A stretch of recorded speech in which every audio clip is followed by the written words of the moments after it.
Welcome to the SAG-AFTRA Foundation's Conversations at Home program. I'm Matthew Carey. Without further ado, it's my great pleasure to welcome Tom Blyth, actor Tom Blyth of Billy the Kid. Welcome. Thank you, Matthew. It's great to be here. Thank you. Well, congratulations on your work in this series. This is on Epics. And take me back first, if you would, to the audition process. You were relatively little known at that point. How'd you hear about the role? How terrified were you as the audition process went forward? Yeah, I mean, the role came about as kind of they all do, an email in my inbox from my agent. And I remember it being a very particularly swamped week during the pandemic, and my self-tape setup at home was getting a lot of use that week. And I was about to fly out to Ukraine to do a commercial because kind of things had just started gearing up again, and it seemed like the first thing that came back was commercial work.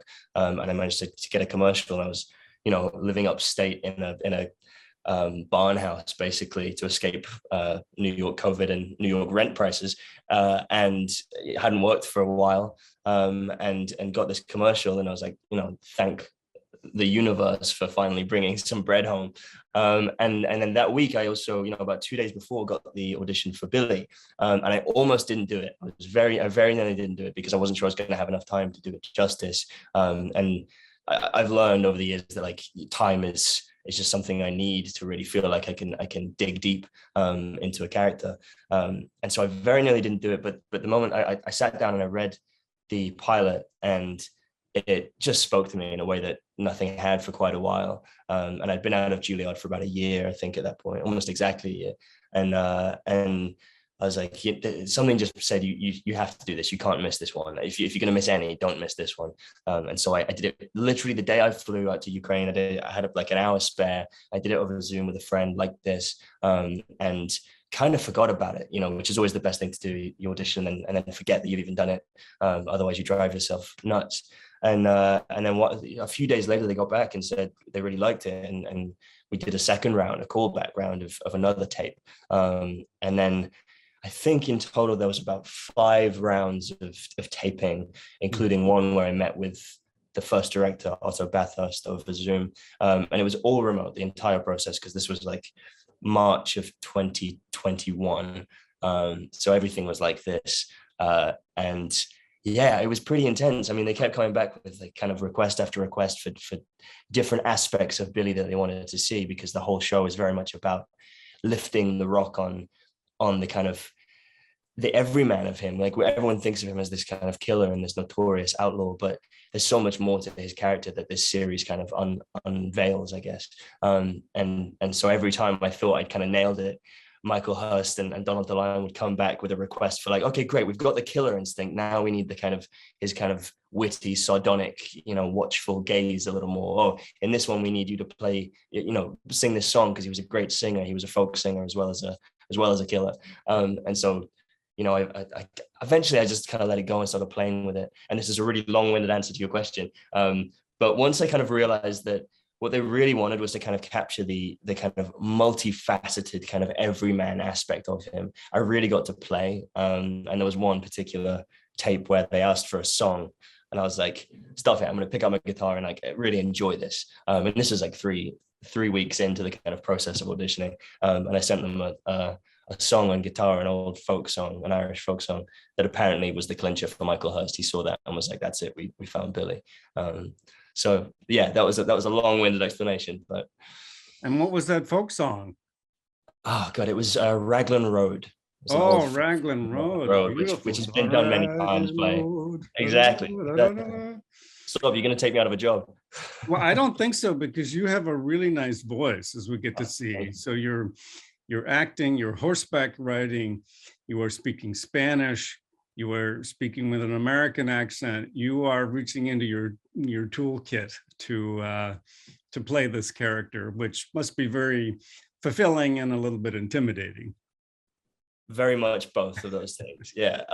I mean, I always want to play characters that are, large and have a wealth of tools that you have to rely on. I like a challenge, I guess, is the quick way of saying it. This is very much a challenge. He is, you know, I knew that he spoke Spanish once I started researching, and once I got into the process, I think I underestimated how much Spanish they would expect me to speak. I didn't speak a lick of Spanish before going into it, but I had a great dialect.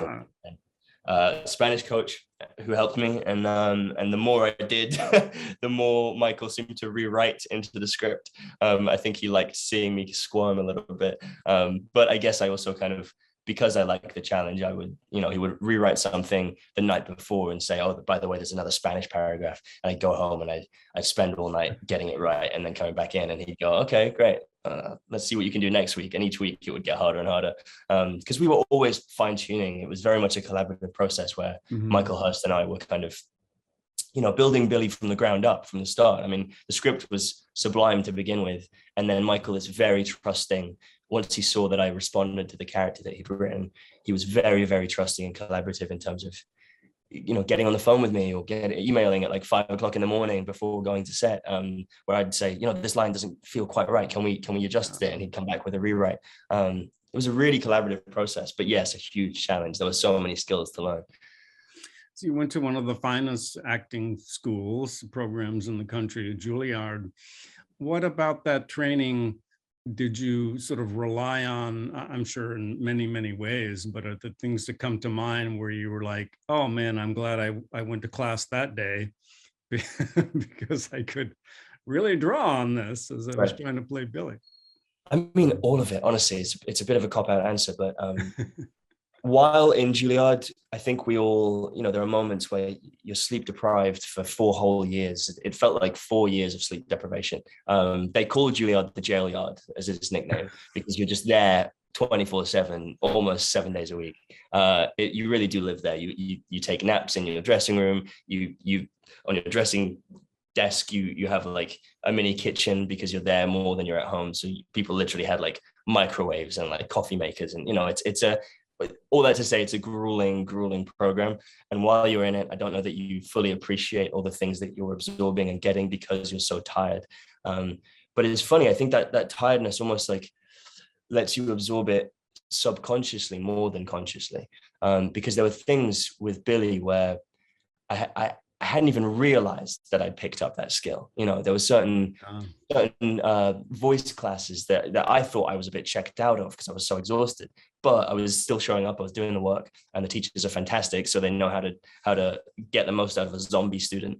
And I learned Spanish the night before a new scene that had just been rehashed, and I quickly get on the call with my coach, my Spanish coach, and she'd be like, you got it, you're fine. And I think I was picking it up quickly because of all, you know, 4 years of doing all this mouth agility and all this craftsmanship. I do feel like I've got this kind of like belt of metaphorical tools that I can pick out whenever I need. And, you know, physically, I mean, Juilliard was strengthening us every day without even knowing it. You know, there's a lot of physical work, there's a lot of mime, a lot of the work there is very physical, and this role is incredibly physical. I mean, I was having ice baths every night because I was so exhausted, and so, you know, my body was aching from riding a horse 7 to 8 hours a day. So I think there were so many things, but ultimately I think it comes down to, like, I spent 4 years in drama school researching. Like, they really do put a lot of emphasis on digging deep and going further than you think you need to go. And any time that you kind of start to rest on your laurels and think that you've learned enough about your character, go further, always go further. And Billy is someone who, there's a lot of writing out there on him. There's a lot of history, and a lot of them are conflicting and conflating. And so you really do, you have to, like, every time you think you've read enough books, you pick up another one. And it really, all it is you kind of have to rest on or fall back on the idea that you're just filling up your imagination. Like, every time you read a history book about Billy the Kid, you're just filling up your imagination, because you can't play the book. Like, you know, once you get on set, the book goes out the window, you throw out the book. Really what you're doing is you're just trying to fill up your imagination, and to a point where once you've got the lines down and you show up on set that day and you look your partner in the eye, your scene partner, you don't have to think about the history because you've already got this well of imagination that is kind of ready to go the minute you step on the gas. That's very interesting to hear about. One of your fellow Juilliard alums is Val Kilmer, who also played Billy the Kid. Paul Newman has played Billy the Kid. Emilio Estevez. Some great actors have taken on that role, and I read that there've been more than 50 films about him in one way or another. So you're taking on this, obviously, this legendary character. But I would imagine that part of what gives you some comfort in knowing that you're not necessarily going to be compared to anyone else is that it is a new take on the character. And it struck me that the through line is really the moral conundrum of this character, where he's brought up by his mother with a certain set of values. He encounters a very harsh world, and he struggles with how to negotiate that world, and violence ultimately is part of his response to it. Talk about the take on the character. Yeah, I mean, once I started researching Billy and realizing that all these legends, all these people that I had always looked up to and kind of admired, the Val Kilmers of the world, the Paul Newmans, Emilio, these are people who I've been watching for years, and people who, like, before I even thought I could be an actor, they were people who I idolized. So there was a little bit of, I guess, a moment of intimidation of going, oh my God, like, do I have what it takes to kind of not go up against these guys, but kind of join their ranks, I guess. And you can sit in that feeling forever and drive yourself crazy, but really you have to, again, trust your skill set and trust that you know what you're doing. It's a big exercise in trust for sure. But particularly, I think what helped me was realizing that exact thing, which is that this is a new take on the character. It doesn't have to be anything like theirs. I actually didn't end up watching any of their iterations specifically to avoid any kind of mimicry or copying, or even if you don't intend to, you can very accidentally absorb other people's kind of habits or tics that they give the character because you watch it, you like it, and subconsciously you kind of clock it and keep it inside, and then you can tend to end up copying someone. So I avoided that, but I think it became easier in a way because Michael had very specifically written this kind of slightly more in-depth psychological look at what made him who he became. And so we weren't making I knew from day one, we weren't making the kind of thriller version of this. It's not the kind of like all action all the time, high stakes, Billy's a psychopath and a killer and a murderer kind of version of the story. And likewise, it wasn't the kind of slightly more comical, Billy's a wild card kind of one take look at him. It was a really multi-angled version of this story, and Michael Hurst is constantly asking the question. So I'm in New York, so their sirens are very loud. There are always these questions coming up throughout the season, the first season. Why did he become who he became? Like who had an impact on him? Who were the main influences in his life who made him then become the guy that we think we know? And his mother was one. She was a huge influence on his life in terms of kind of morals and values and principles. She was kind of the biggest influence. And then he lost his mom at a young age, and other men came into his life who started to test those principles and kind of send him left and right of those morals. And he's constantly being tested. And so this first season is very much about watching a young man who begins very principled start to have his principles kind of tested and pulled and threads of them kind of undone. And it's kind of a fascinating character study. It's we watch a guy who at kind of the first instant you see as a hero, and then him slowly kind of becoming an anti-hero, but not because he's ill-willed. He doesn't mean anything. He doesn't mean any harm, but the world keeps throwing these obstacles in his way, and it's about watching how he reacts to them and how he kind of goes against the status quo. So yeah, I mean, I think because there are so many versions of him, it kind of gave me freedom to feel like, I can't do those. Like, this is ours. This is going to be ours from day one, and we get to make it how we want to make it. And if someone doesn't like my Billy, they can go and watch another Billy.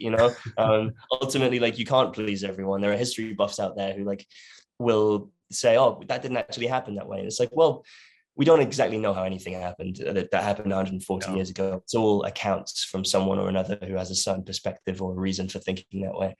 And so it gives you kind of a little bit of creative license, you know. You want to pay homage and you want to honor the person, but you also want to give yourself the freedom to show up every day, excuse me, every day, and let him speak to you, you know, let him speak kind of through you as a vessel, I guess. Mm-hmm. So you're shooting in Calgary, Alberta, which is very appropriate, I think, because it's a great Western town.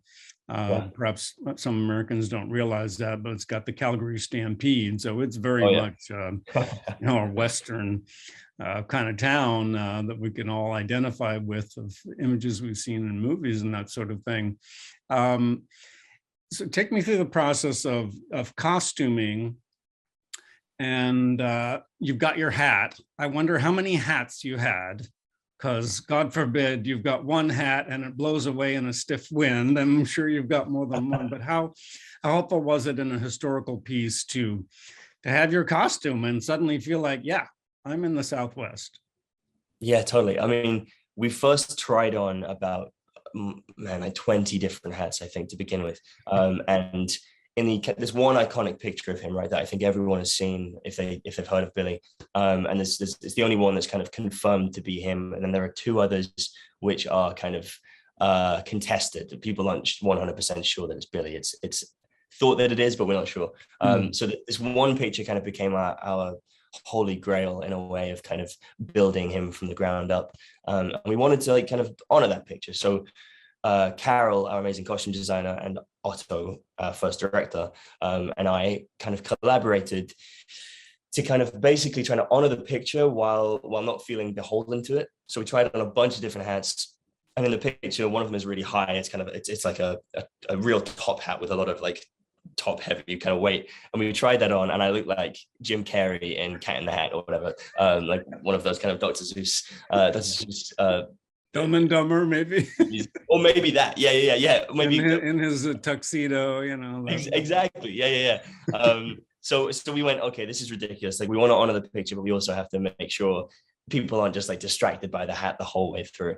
So we tried a bunch of different ones, like 20 different hats, and landed on this one that was still a top hat, but kind of a little more cool, a little more flat.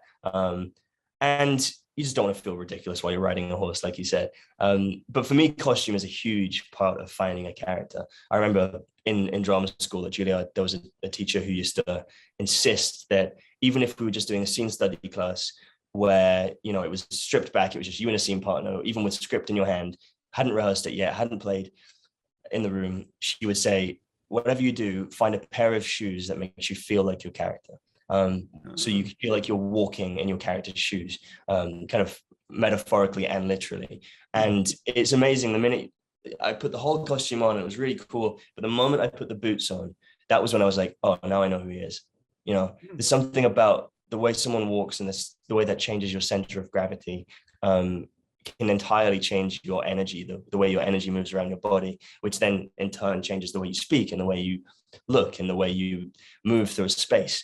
Or interact with people. So for me, costume is a huge part of it. And I really, one of my favorite things about acting on stage or in film and television is getting on, you know, that first day of a costume test and putting it on and just starting to feel kind of all the work you've done before, all the kind of preparation and the research and the voice work suddenly kind of start to mesh with the kind of physical life of the character.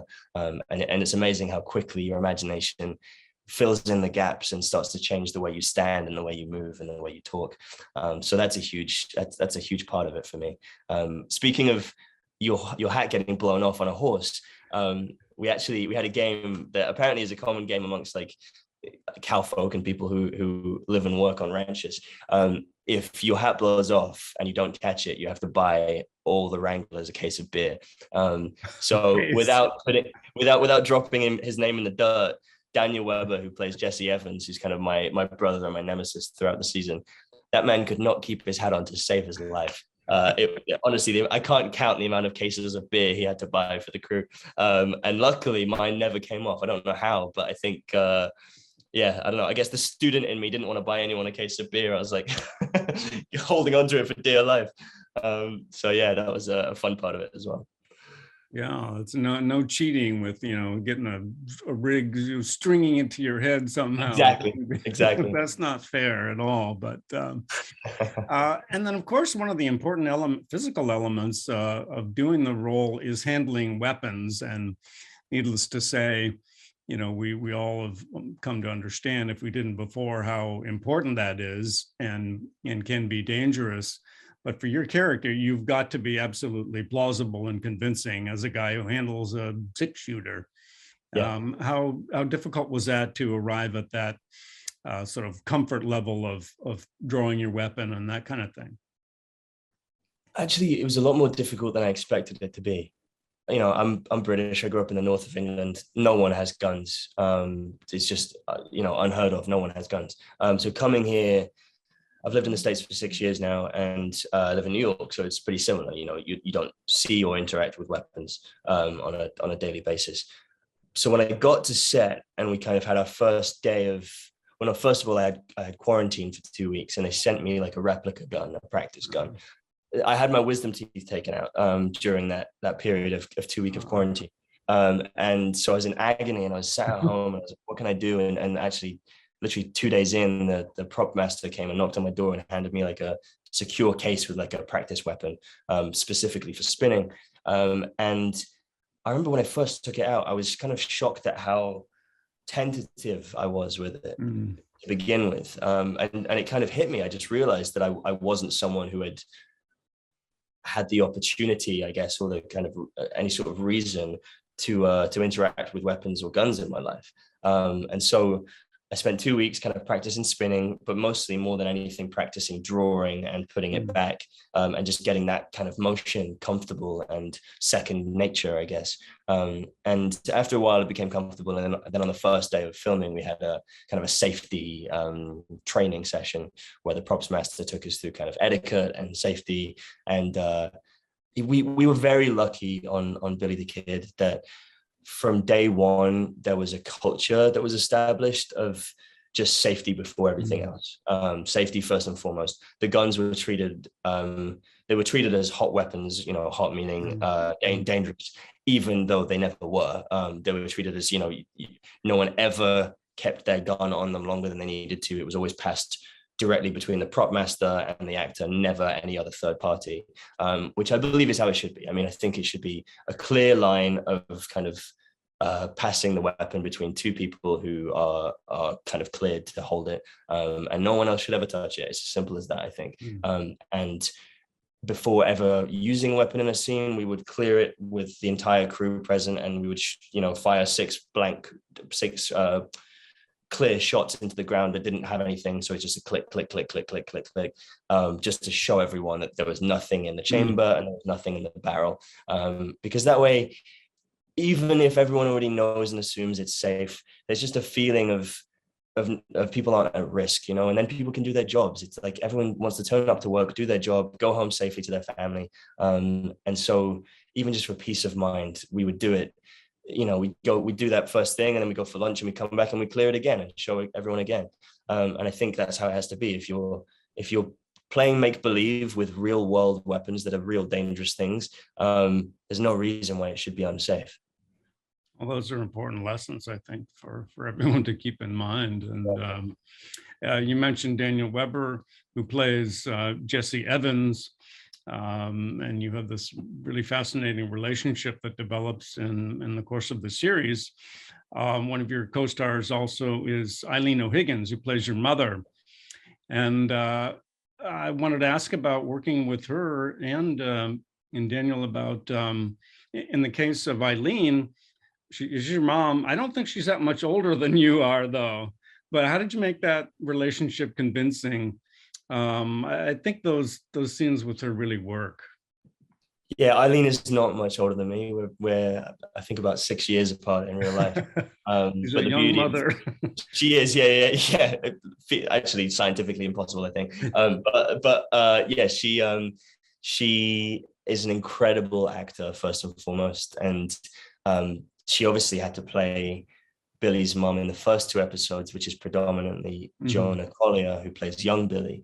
And so she was able to do that very convincingly, very easily. And then when I came in episode 2 and kind of take over the reins of Billy, there was some makeup involved. There was, some hair graying involved, but mostly Eileen is just a phenomenal actor and can like carries the gravitas of people, like far her senior. And her and I from day one just became really good friends. And there was a lot of trust from day one. And I think because of that, we were able to just kind of like find a groove with each other that worked. And there was no day where I believed that she wasn't my mum, or where I didn't believe she was my mum. And she says the same thing. It was very easy to kind of, on the weekend we'd go out and we'd have dinner with the cast and we'd be friends. And then on Monday morning we'd come in and Eileen was my mum. There was no question about it. And I think it's a testament to her of just how talented she is, that she makes it believable that she can play my mother. Also, I think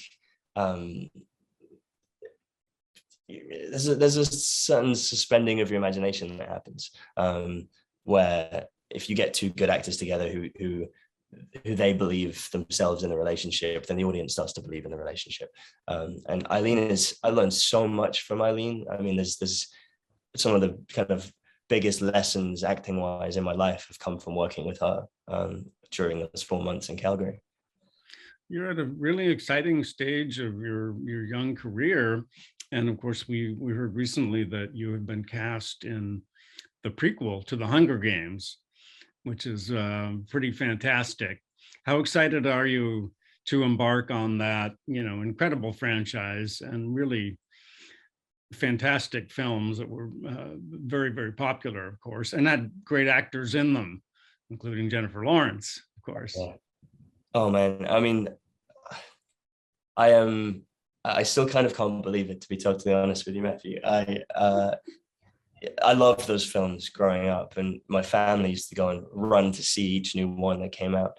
And I guess I'd forgotten why I loved them, because when I got this part, first of all, there was like, the moment where your agent calls you and you're speechless, and she said, "What do you think?" And I was like, I don't think, I can't think. There are no words. I just kept saying wow over and over again. But then I was trying to remember kind of why those films were so meaningful to so many people. And I went back and I watched all 4 of them in like the space of 2 days. And I was just hooked for like 2 straight days. And those films aren't short. I kind of went in one end and came out the other.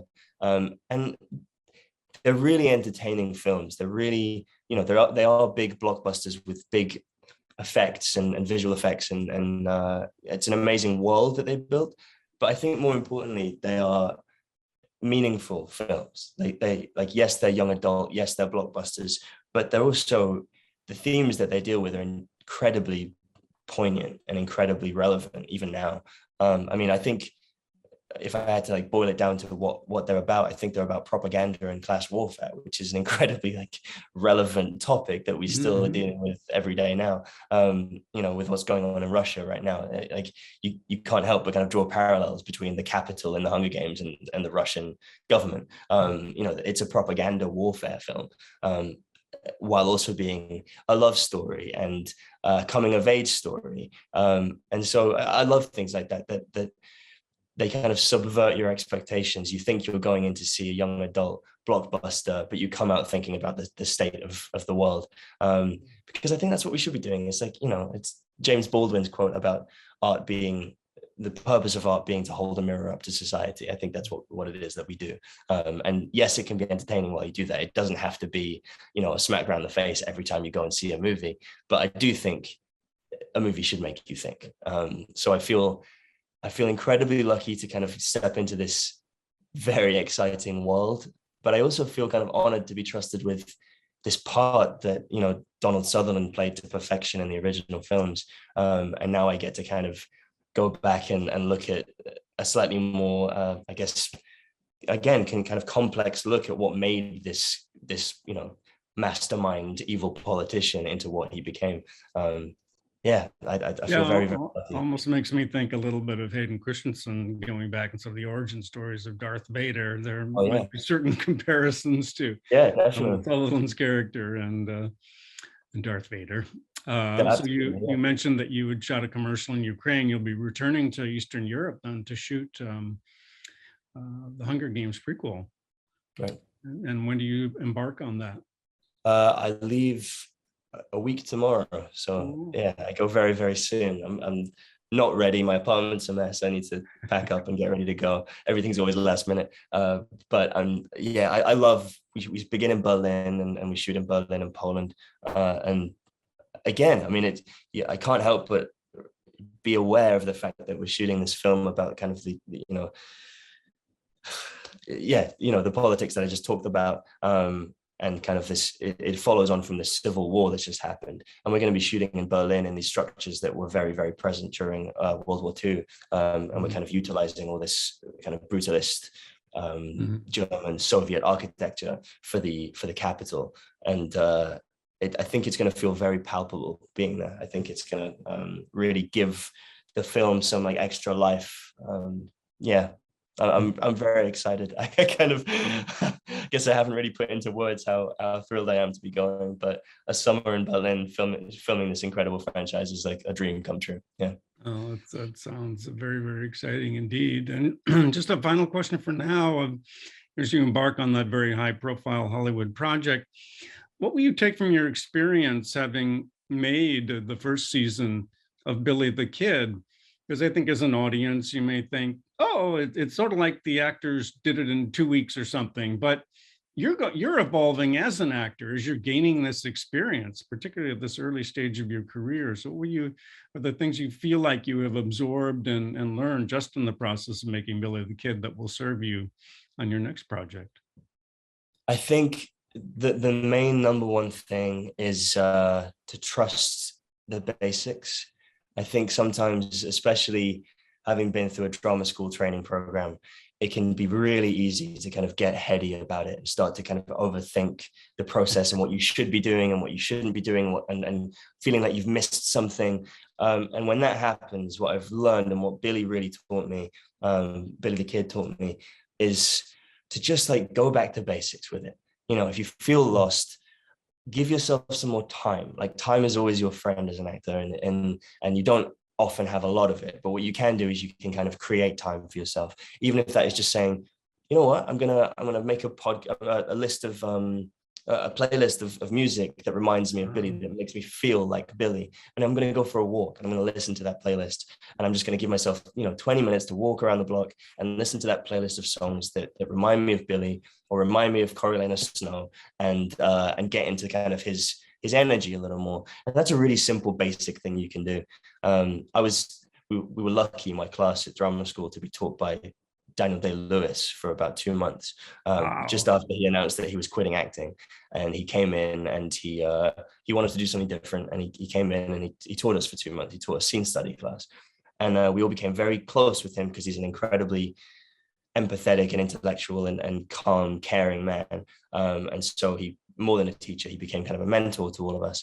And I'll never forget that I think what we all came away with from those 2 months is reminding ourselves just to slow it down and kind of go back to basics. And, sometimes you can read the script until you're like blue in the face, and you can try and annotate everything until your hands go numb. But sometimes what you need is like to find a smell that reminds you of the character, to find a fragrance that you can just spray on yourself before you go into the scene, and it reminds you of something that you've like got a memory of as the character. And really all that is to say that it's about playing, and it's about reinvigorating your childhood imagination, but in a slightly more specific and kind of skillful way. Yeah. Oh, it's been fascinating to speak with you, and thank you on behalf of the SAG-AFTRA Foundation. Really appreciate you sharing your experiences, process, and craft. For your fellow performers, it's just invaluable. It's really been a delight. Thank you so much to Tom Blyth, the star of Billy the Kid. Thanks, Matthew, and thank you to SAG for having us. It's been a pleasure.